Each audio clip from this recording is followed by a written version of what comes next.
Awards can mean so much for your business. We have really relied on being able to say that we won awards to give ourselves credibility.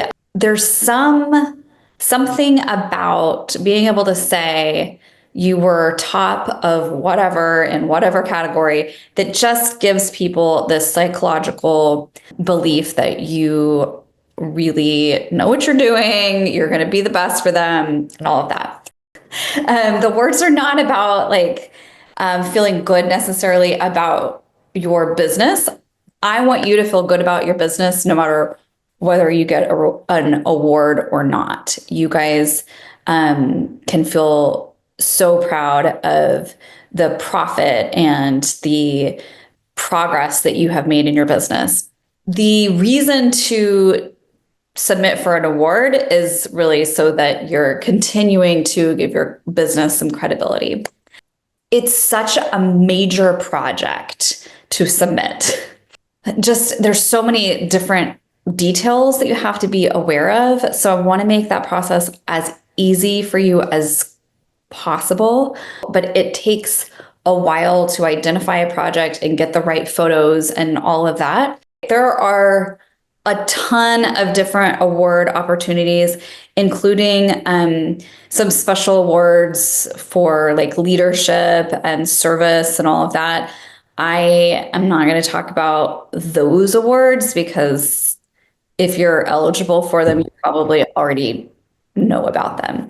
The eligibility requirements of most of the service awards are like you've been volunteering quite a bit with RISA. Let's talk about some of the rules. There are more rules than this, but these are the ones that are going to get you. Just so you know, last year's winners and finalists are eligible, which means that the competition is going to be extremely stiff. You cannot use your own home as a project.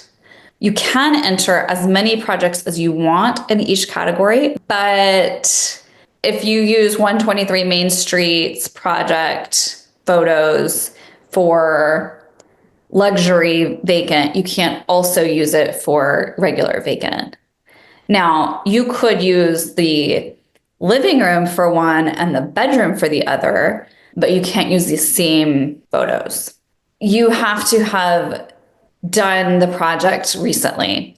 This probably will not be a problem because honestly, the stuff that we did last year is not good enough to submit this year.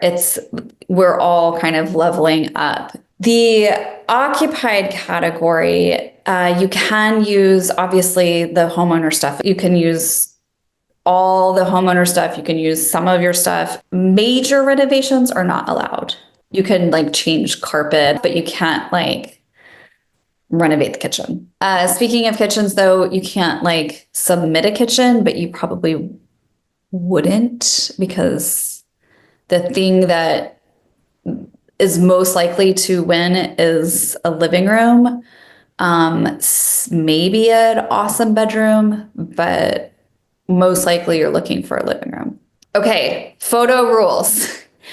This is really important to know right now because you've got to be aware of the rules when you're taking the photos.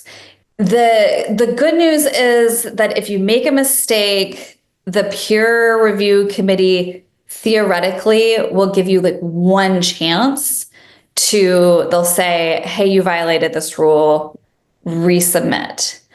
But some of the rule violations are you just won't you'll just lose your $70 because you didn't have another photo without your truck in the background or whatever it is. Past year's projects that you submitted are not allowed. So it doesn't matter if you won in the category or not. Just don't use those. Okay, this is the big thing that gets us every year is the photos cannot have any identifiers in them. And what they mean by that is anything. So if you can see anything besides basically trees out the windows, anything that would like show the geography of the place. So if you're downtown New York and you can see out the window that it's obviously downtown New York, you can't have that. If your truck is in the driveway, or anybody's car is in the driveway and you can see a little bit of that. You can't have a ladder in your before photos. Nothing, nothing, nothing. And that is really hard because so much of the time when we go to a property preview, the house is not completed yet. So what we do is a lot of times won't necessarily know that it's award worthy until you've gotten the photos back. And so oftentimes we take our before photo at the D stage. And that also helps because we know exactly what angle that award worthy photo was taken from. We'll talk to our guys and be like, really explain all the rules, like drill it in. Nothing, nothing, nothing can be there. But take the photo from this angle. I've even, sent a photographer out before to get the before photo. Photo editing, you can do things like eliminate cords and things like that, but you can't do virtual staging. So best practices is to get the photo from the same angle. After years of just seeing what ends up getting to the top 10 and winning, it's more, you see that it's people that lined it up where you can really see the big difference. So I want to teach you how we kind of organize throughout the year for potential awards. This is last year's Dropbox folder for last year's awards. And so throughout the year, we put projects in that we might submit for. Inside that, we starred the ones that we would actually submit. And then we create a folder of submitted photos. So because next year you might be like, oh, what month did I do those in last year? Did I submit that? Whatever. It's really helpful to just, you think you're going to remember, you won't. Keep yourself a folder of the ones that you have submitted. And another big rule, this we submitted with the name of the street. We forgot to change the name of the file. They did say, hey, can you resubmit with a different file name? What are examples of appropriate file names? Like RisaCon 2025. Okay. Before and after. That's how I would do it. It's helpful to you because when you submitted it, but also just nothing that has your business name or the street name or the photographer's name.